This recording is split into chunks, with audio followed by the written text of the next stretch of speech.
Você está na Universp TV, a emissora da Universidade Virtual do Estado de São Paulo. A TV para quem quer saber mais e aprender sempre. Bem, nós vamos conversar agora ao vivo com a Célia Maria Guimarães, que é professora autora da disciplina 14 do curso de Pedagogia Unesp-Univesp. É a disciplina Educação Infantil, diferentes formas de linguagens expressivas e comunicativas. Vamos saber o que os alunos vão aprender com essa disciplina. E os alunos podem fazer perguntas via internet e depois do intervalo nós vamos ter aqui um tempo para a professora Célia responder essas perguntas que podem ser feitas via Skype. Tudo bem, professora? Tudo bem. Não, tá, a gente já teve aqui no curso de pedagogia uma disciplina que falava também sobre linguagem. Qual a diferença da disciplina anterior para essa sua disciplina agora? Linguagens expressivas e comunicativas. Qual o significado disso? Bom, essa disciplina, dentro do curso de pedagogia, né, que a gente já está em andamento, é uma disciplina que faz parte de um módulo que trata especificamente da educação infantil. Isso é uma coisa importante que fique claro para os alunos e para quem está ouvindo, porque é um curso que forma o professor para trabalhar com as crianças na educação infantil e nos anos iniciais do ensino fundamental. E esse módulo é o que tem um cuidado específico com essa faixa etária, 0 a 5 anos, segundo a legislação atual. Então, veja, o curso já tratou da linguagem e precisa ficar claro que linguagem é uma. Agora, nesta disciplina nós vamos discutir e assim, o caderno procura trazer para os alunos a explicação, o entendimento e já um contato mais consistente, mais inicial, que não é suficiente, claro, a gente não consegue dar conta de tudo no tamanho do caderno e da disciplina, mas é uma disciplina que vai permitir que cada aluno participante possa refletir sobre como é que pensa e aprende a criança pequena. E, especialmente, entender que a criança, ela vai fazer o seu contato com o mundo externo a ela, a sua relação com as pessoas, a interação, o entendimento de tudo que acontece no seu entorno de uma forma diferente do adulto. Então, quando a criança tem contato com as informações, com os acontecimentos, com as coisas, com as pessoas, essa criança vai lançar mão de recursos para entender, para compreender, para construir os sentidos ou significados de tudo que está à sua volta. E também ela vai ressignificar estas informações, esses acontecimentos. Então, veja, é uma disciplina que vai ter o compromisso, a finalidade dentro do curso e dentro deste módulo, de ajudar o pessoal a entender que a criança usa de vários modos, de várias maneiras de interagir, de comunicar o que ela pensa, o que ela sabe, de expressar os seus pensamentos, sentimentos e de reapresentar o que ela ressignifica. Tá, nós também já fomos crianças e esquecemos como é que como é que se dá esse processo de a criança aprender, né, aprender, ver, entender o mundo e passar isso adiante. E aí você juntou, então, você colocou aqui diversos autores, né? Você fez textos, trouxe textos de diversos autores para que a gente possa entender melhor isso, né? Isso. Qual a importância desses textos, professor? Olha, essa foi uma escolha importante da gente explicar pelo seguinte, eu não daria conta de escrever sobre todas essas temáticas, então a opção foi convidar pessoas que pesquisam e que trabalham nos cursos formando professores. Então, pessoas que lidam diretamente com essas temáticas. Então, o caderno está composto por autores de norte a sul do país e de diferentes universidades. A gente participa de diferentes grupos de estudos. Então, claro, cada autor tem um estilo próprio para escrever, mas a gente tentou dar um norte para essa discussão que cada autor trouxe como contribuição para esse caderno, para essa disciplina. Que é justamente esse entendimento que a criança pequena lança mão de diferentes modos de interpretar e de expressar e de se comunicar. Então, eu só queria mostrar que o caderno, ele é um caderno inteiro da disciplina, tá certo? Dessa disciplina. São vários textos. São vários textos, nós temos uma média de 10 textos, mais ou menos, como eu disse, com diferentes autores da Universidade Federal de Santa Catarina, tem gente do Piauí, né? Tem gente aqui de São Paulo, da USP, tem gente que não é da USP, mas é aqui de São Paulo, que tem experiência com a rede, Instituto Avisa Lá, enfim. Nós temos gente interessante de várias localidades escrevendo e assim... O objetivo de fazer isso era que o pessoal possa perceber como nós temos pessoas distribuídas pelo país, pensando sobre a criança e sobre a infância e chamando a atenção do formador, mas de quem vai atuar com a criança, seja como professor, como gestor, como coordenador, alguém que de repente está responsável por definição de políticas públicas. Secretário municipal de educação, secretário estadual de educação, seja o que for. Isso, porque veja, como você trabalhar com a criança pequena, seja do ponto onde você estiver, ou você definir políticas sem saber minimamente alguma coisa importante sobre a criança pequena.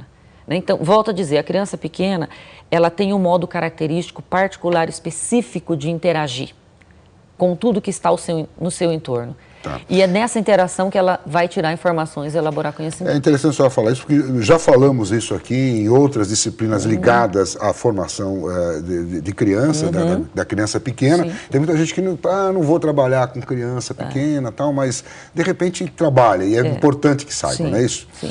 Agora, como é que você introduz esse assunto? Como é que você começa a trabalhar o tema? Olha, nós vamos fazer no decorrer da disciplina, e isso já vai acontecer no primeiro momento, que é o que o pessoal já vai discutir hoje ali nas suas aulas, né, os orientadores com cada aluno, nós vamos desconstruir algumas coisas, algumas concepções, algumas crenças. Uma coisa que vai ser criticada é a tendência histórica da educação infantil, copiar as práticas dos anos iniciais do ensino fundamental, né? Por que nós vamos desconstruir... Tentar alfabetizar, né? É isso? Isso, essa alfabetização, inclusive com uma visão de alfabetização muito do treino motor, como se fosse um treino da mão que permitisse a construção de algo que é conceitual, né? Porque o que é que eu represento quando eu escrevo, quando eu grafo com o código, né, convencional. Então, é uma disciplina que começa já com essa desconstrução, mas também vai colocar algo no lugar, para que o pessoal entenda que a educação infantil tem, sim, conteúdos de trabalho, tem um compromisso com a criança, existe o que a gente está chamando aqui de várias formas de linguagem, que deve ser considerada no trabalho, e que elas são fundamentais no currículo da educação infantil para que a criança construa conhecimento, elabore conceitos, se construa como sujeito. Isso é um dos aspectos importantes. Tá. E, bom, aí você segue, né, você tem aqui uma introdução ao tema, primeira parte, segunda parte, quer dizer, aí você vai estudar como é que surge a linguagem da criança. Isso, como que isso se desenvolve, como que a criança constrói esses significados, como que estas linguagens entram no mundo infantil e como elas conversam entre si. Porque a gente vai tratar, depois dessa primeira e segunda parte da disciplina, a gente faz uma introdução, colocando algumas coisas para os alunos refletirem, mas depois a gente vai tratar especificamente de aspectos que são específicos, por isso a especificidade no tratamento, mas a linguagem oral, ela está interrelacionada com a linguagem do movimento do corpo, ela está interrelacionada com a linguagem escrita, com a linguagem matemática, com a linguagem musical. Então, no mundo da criança, estas linguagens se entrelaçam e permitem para a criança ela ter um conjunto de instrumentos, se a gente puder chamar assim, de recursos que vão capacitar, não é um bom termo, mas vão instrumentalizar mesmo a criança para que essa interação permita para ela tudo que ela pode nesse momento do desenvolvimento humano, que não volta nunca mais. Sim. A gente esquece, mas não volta nunca mais. Então, quer dizer, isso tudo está ligado com a relação dela com o professor, em casa, com a mãe. Isso. Quer dizer, o desenvolvimento disso, quer dizer, o professor faz parte desse desenvolvimento dela. Ele é fundamental, porque é importante você... o espaço, essas coisas. Isso, é importante você colocar isso, porque, veja, quando a gente vai falar dessas diferentes manifestações que a criança, tanto ela lê isso no mundo, né, quanto ela se expressa usando essas diferentes formas, agora, ela precisa ter as condições. E as condições são criadas pelo adulto, que nós chamamos de professor, que precisa ser bem informado. Por isso, inclusive, essa temática aparece, né, no curso. E ele é a pessoa que vai ser responsável por organizar as propostas, trazer as propostas, organizar os materiais, dispor isso no espaço físico, que tem que ser um espaço físico que permita a interação da criança com a música, com o desenho, com a escrita, com a outra criança nesse processo de dela interagir com a escrita, com o desenho, com a linguagem oral, enfim. E com o adulto, E com o adulto. Então, o adulto tem um papel fundamental. Ele não é alguém que é dispensável do processo. Tá, então você falou que a ideia não é trabalhar a criança para que ela já, vamos começar a ver que ele manipule lápis, tal, que ele escreva, que ele se comunique através de um código. Mas o que você vai trabalhar com a criança, então? Não, olha, então vamos pôr essas coisas aí no lugar. Nós temos um papel, desde a educação infantil, nós não podemos negar à criança o acesso ao mundo da escrita. Porque ela está inserida numa sociedade onde a escrita tem uma função que é social. Que função social é essa? É a função de registro para a memória, ela tem uma função de reapresentar as coisas, as ideias, ela tem uma função de comunicação e de expressão, não é verdade? Então, veja, eu começo na educação infantil trabalhando fortemente essa função através de práticas sociais reais que têm que estar presentes no dia a dia. Então, eu aproveito as questões do cotidiano. Nós vamos passear, precisamos deixar um recado. O que nós vamos escrever? Como vamos escrever? Vamos deixar o bilhete onde? Será que a pessoa vai entender o que a gente quis dizer? Então, o texto aparece sendo produzido com o adulto e as crianças. Nessa fase.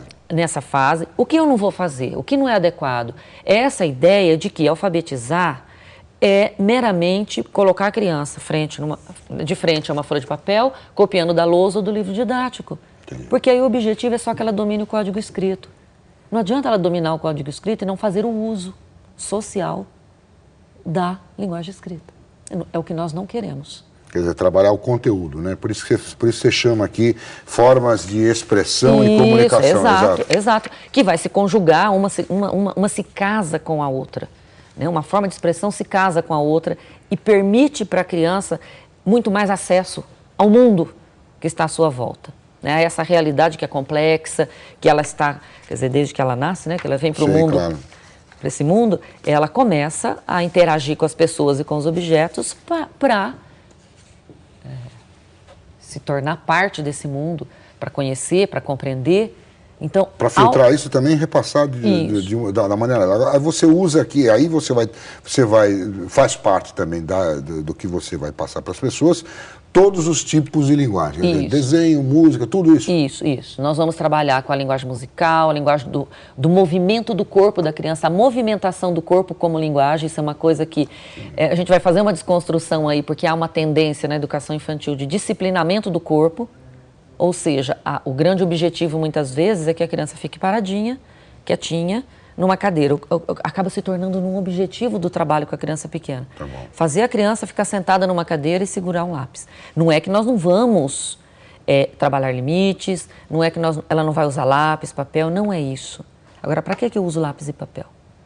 Por que quando um fala, o outro aguarda? Não é? Para que eu compreenda, para que o outro me compreenda. Então, os limites, as regras, tudo isso deve ser trabalhado. Tá certo. Bom, professor, a gente já tem aqui algumas perguntas chegando pela internet. Então, eu queria fazer um intervalo, esperar mais algumas perguntas chegarem. E aí eu já te repasso umas 2 ou 3 que a gente já tem aqui. A gente tá bom? responde. Vamos fazer assim? Então tá. Então vamos fazer um intervalo rápido, daqui a pouquinho a gente volta e a professora Célia vai responder as perguntas dos espectadores, dos alunos, dos polos da Univesp. Até já. Muito bem, nós voltamos aqui ao vivo, estamos aqui com a professora Célia Maria Guimarães, que é professora autora da disciplina D14, a disciplina 14 do curso de Pedagogia Unesp-Univesp. A disciplina se chama Educação Infantil, diferentes formas de linguagens expressivas e comunicativas. Bem, nós já temos aqui algumas perguntas de espectadores dos polos, de alunos dos polos da Univesp. Temos aqui uma pergunta do Éder, que é lá do Polo de Assis, e ele diz o seguinte, a música volta a ser matéria obrigatória no ensino fundamental a partir de 2012, e não há profissionais suficientes, profissionais capacitados em número suficiente, especialistas em música, né, para atender essa demanda, a demanda que vai existir, porque a música vai ser obrigatória. Que tipo de problema a gente pode enfrentar com o fato de que não especialistas vão ministrar essas aulas? E o material didático? Quem está preparando? Quais serão as abordagens? Bem, aqui a gente tem que levar isso aí para a questão da educação infantil. Né? Isso. Então, realmente essa obrigatoriedade está aí, está batendo as portas da escola. Agora, em relação à educação infantil, nós temos 2 textos, é a única disciplina, a única linguagem desta disciplina, quer dizer, que tem 2 textos. Porque um faz uma análise, inclusive, do referencial curricular nacional para a educação infantil, datado de 1998, e o outro, tem um outro, que, enfim, vai fazer justo essa discussão. Como que, não tendo profissionais especialistas com formação em música, formação musical, ele pode trabalhar musicalização infantil. Você tem um texto especificamente para isso? Ele vai discutir isso. Porque o que acontece? Isso, e a autora, ela vai discutindo vários aspectos e quebrando um pouco essa ideia de que na educação infantil não é possível que os professores trabalhem. Inclusive o vídeo que os alunos vão ver, que eles vão gostar muito, ele mostra exatamente uma professora que tem formação continuada em serviço, a prefeitura do local, ela investe bastante na formação do professor para ele trabalhar com musicalização, mas mostra bem como o professor que não é especialista em música, como que ele consegue trabalhar a musicalização. Quer dizer, é possível tranquilamente, na educação infantil, sim, pelo menos. Porque um dos aspectos que ele vai investir muito para a musicalização, claro, ele vai trazer os vários gêneros para a criança poder apreciar, para fazer fruição, para a criança interpretar, para ela fazer a movimentação do corpo, para ela dançar, cantar, transformar em outros textos, enfim, né? Desenhar a música que ela ouviu, que ela sentiu, que ela pensou, que ela entendeu. Mas na educação infantil nós vamos trabalhar muito com o ritmo. E o ritmo usando instrumentos de percussão. Então, a marcação com palmas, com batidas no corpo, com instrumentos feitos com material reciclável. Música como a gente... Não, eu não vou ensinar pauta musical, não vou ensinar nota musical, não é esse o objetivo. O objetivo é trabalhar com sons, mas que a criança desenvolva esse senso estético, essa apreciação, essa valorização da música na sua cultura, das manifestações culturais da sua região, da sua cidade, do nosso país, enfim. Claro. Né? E das músicas propriamente para a criança também, claro.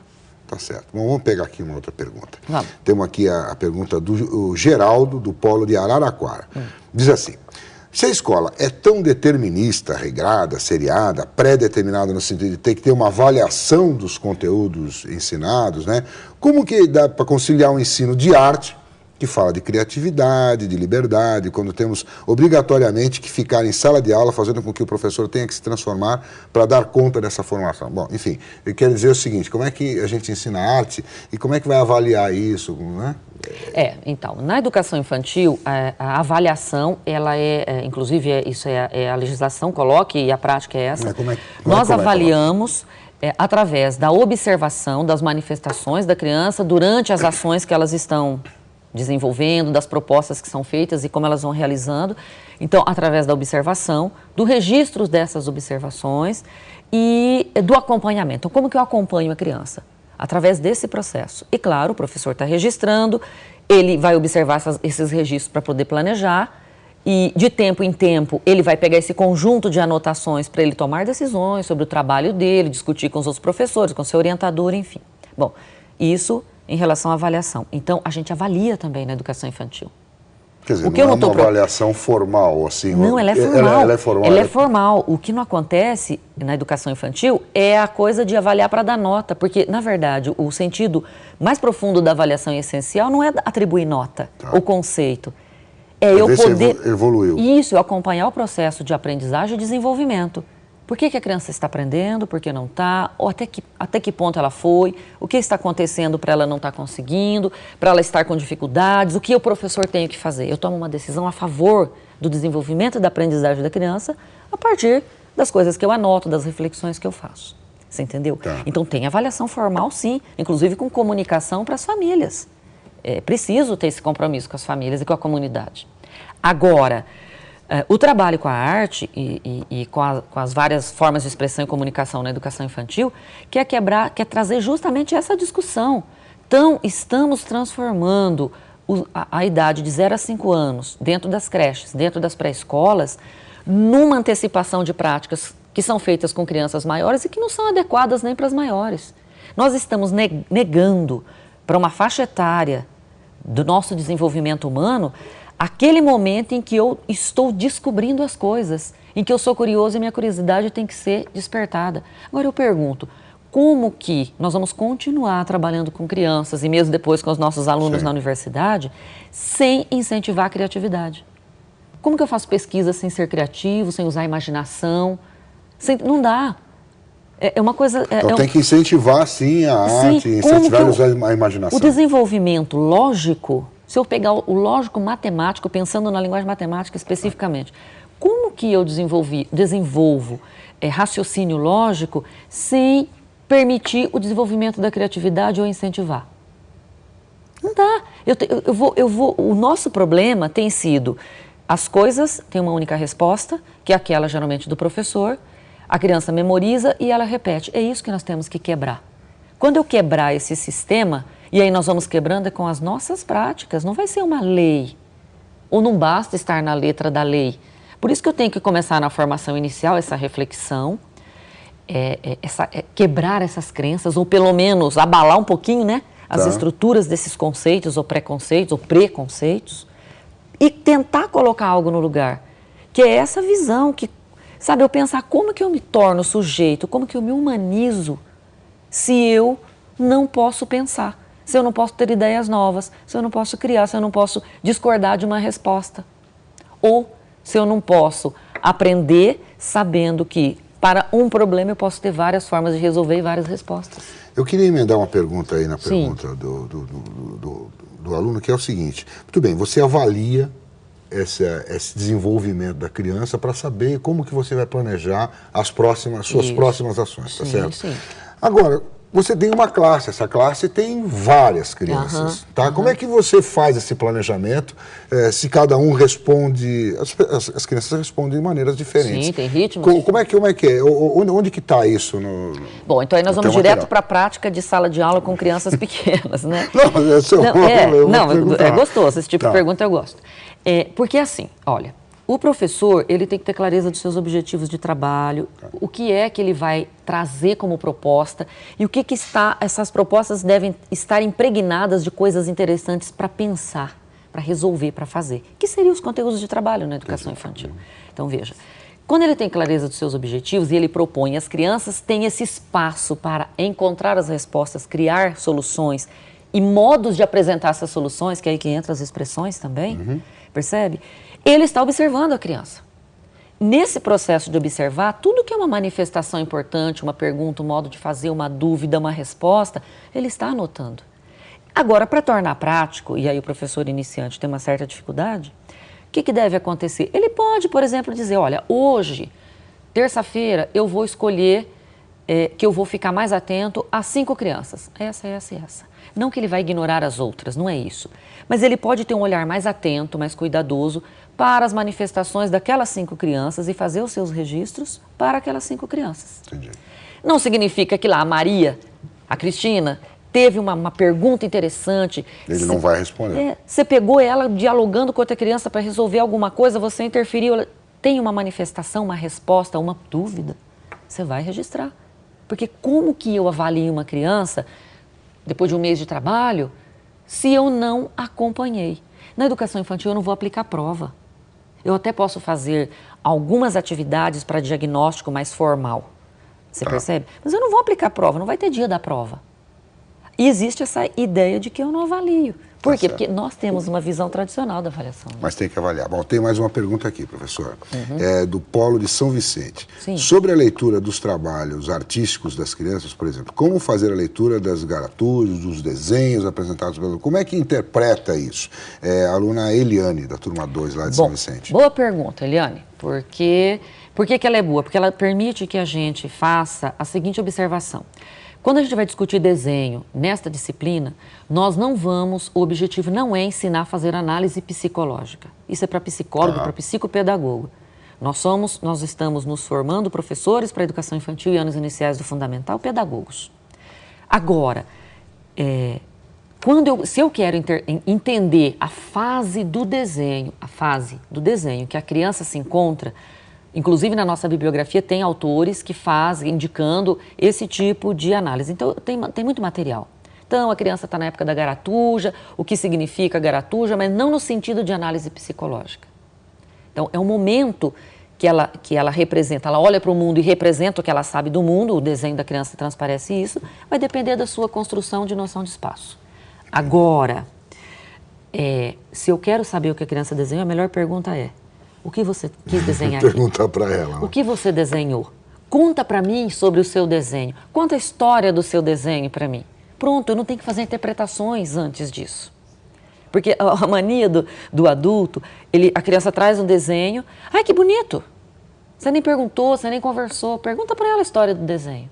O que você quis desenhar aí? O que você quer contar para as pessoas? Antes de tentar interpretar o que está por trás daquele desenho. Agora, análise de como que está a estruturação de espaço da criança, em que fase do desenho ela está, isso sim, nós pedagogos podemos fazer. Tem literatura para isso, na disciplina, no próprio caderno tem indicação, tem vídeo falando, nós estamos sugerindo várias coisas, mas veja, não vamos nós pedagogos entrar nessa de que a criança desenhou de preto, ela está traumatizada. Tá certo. Você entendeu? Entendi. Isso é perigoso. Bom, professor, a gente está chegando no final. Chegou mais uma aqui, vamos ver se a gente consegue responder ela rapidinho. Nós temos um minuto e pouco. Ó. Nossa, e as nossas linguagens tecnológicas? Como trabalhar e deixar que a criança trabalhe com vídeos eletrônicos, edição, computador, fotografia, televisão? Lá de Marília. Então, essa é uma outra boa pergunta, apareceu inclusive no encontro com os orientadores. Porque o caderno não tratou das novas tecnologias como uma forma de linguagem.